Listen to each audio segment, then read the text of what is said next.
अस्सलाम वालेकुम। आज हम देखेंगे chapter number 9 class 10 chemistry. A very very long question of this chapter, law of mass action. First of all हम बात करते हैं डिस्कवरी की। इस लॉ को सबसे पहले किसने डिस्कवर किया?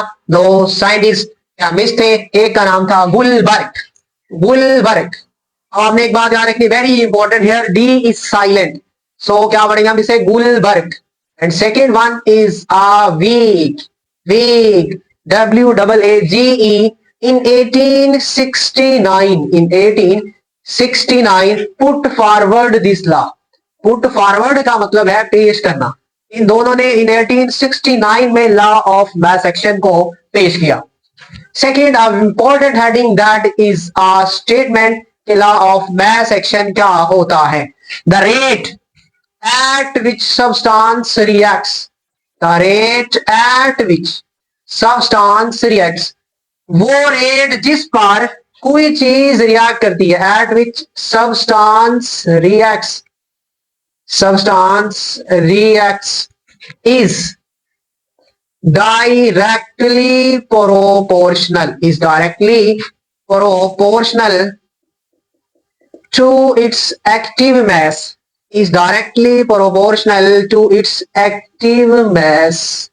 सो हम लोग क्या बोलेंगे? वो रेट जिस पर कोई सब्सटेंस आपस में रिएक्ट करती है वो डायरेक्टली प्रोपोर्शनल है उसके एक्टिव मास के। और इसका सेकंड पार्ट कुछ यूं है, and the rate of reaction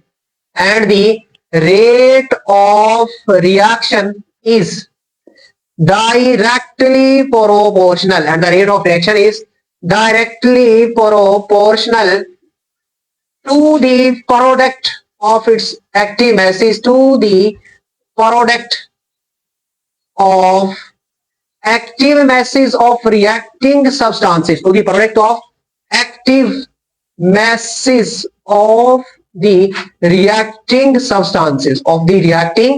substances. तो आपने एक बहुत ही इंपॉर्टेंट बात याद रखनी है, किसी भी लॉ की स्टेटमेंट को राइट करने के बाद उसे आपने इन्वर्टेड कॉमास के अंदर बंद करना है और एज इट आपने राइट करनी है जैसे आपकी टेक्स्ट बुक में राइट है, अदरवाइज गलत होगी। सेकंड पार्ट क्या कहता है? और रिएक्शन का जो रेट होगा वो डायरेक्टली प्रोपोर्शनल होगा हासिल ज़रब के। और किसका हासिल ज़रब लेंगे आप लोग? जो चीजें आपस में रिएक्ट कर रही है उसके एक्टिव मास का। सबसे पहले इस लॉ की स्टेटमेंट को मजीद डिटेल में जाने से पहले हमें पता होना चाहिए what is an active mass. कि एक्टिव मास क्या होता है? नाम से ही आइडिया हो रहा है, एक्टिव मतलब वो वाला रिएक्टेंट का मास और कंसंट्रेशन जो आपस में रिएक्ट करके एक्टिव होकर प्रोडक्ट में जा रही है, एक्टिव मास कहलाती है। इसलिए इसका एक और नाम भी है, that is the molar concentration. और हम इसको रिप्रेजेंट करते हैं स्क्वायर ब्रैकेट से। This is the square brackets. और एक्चुअली ये होती क्या है? is equal to n over capital V. n is the number of moles and V is the volume. तो स्मॉल n क्या है? एक्चुअली मोल। और अब हम इसका यूनिट राइट करते हैं तो उसके अंदर में ई राइट नहीं करते, जस्ट क्या लिखते हैं? MOL। और वॉल्यूम का यूनिट क्या होता है? Decimetre cube. इसलिए इसका यूनिट क्या बनेगा? मोल पर डेसीमीटर क्यूब। नीचे पावर प्लस में है तो ऊपर जाकर माइनस में हो जाएगी।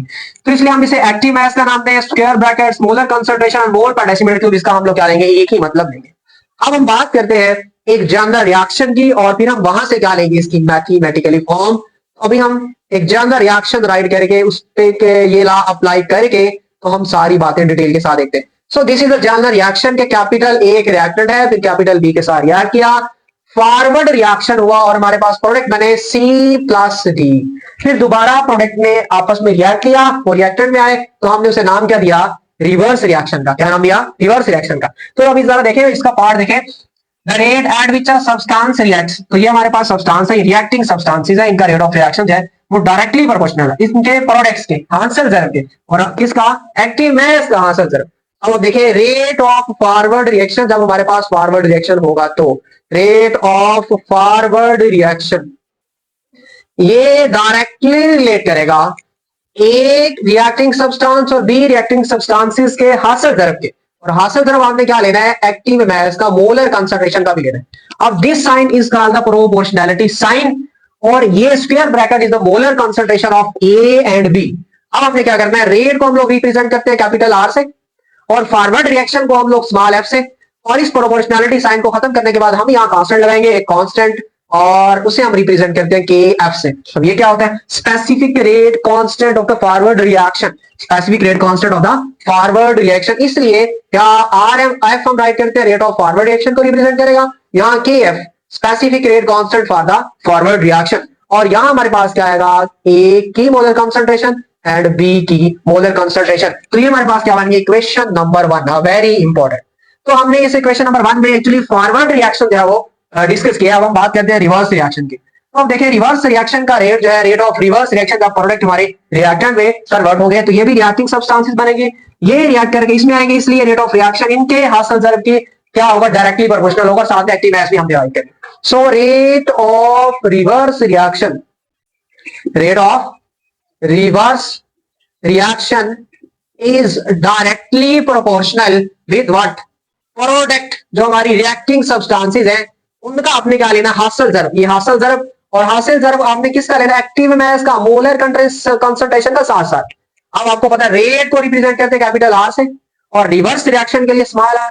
This is the proportionality sign, इसको खत्म करके हम लगाएंगे कांस्टेंट, और वो होगा हमारा K R, specific rate constant of reverse reaction, specific rate constant of the reverse reaction. इसलिए जब रिएक्शन होता है तो यहां हम लोग क्या राइट करते हैं? R R, rate of reverse reaction, और साथ में हम लोग क्या राइट करते हैं? K R, specific rate constant of the reverse reaction. तो इधर हमारी क्या आई? सी की कॉन्सेंट्रेशन, और इधर हमारी क्या आई? डी की कॉन्सेंट्रेशन। तो इसे हम लोग क्या दे रहे हैं? क्वेश्चन नंबर 2 का नाम दे रहे हैं।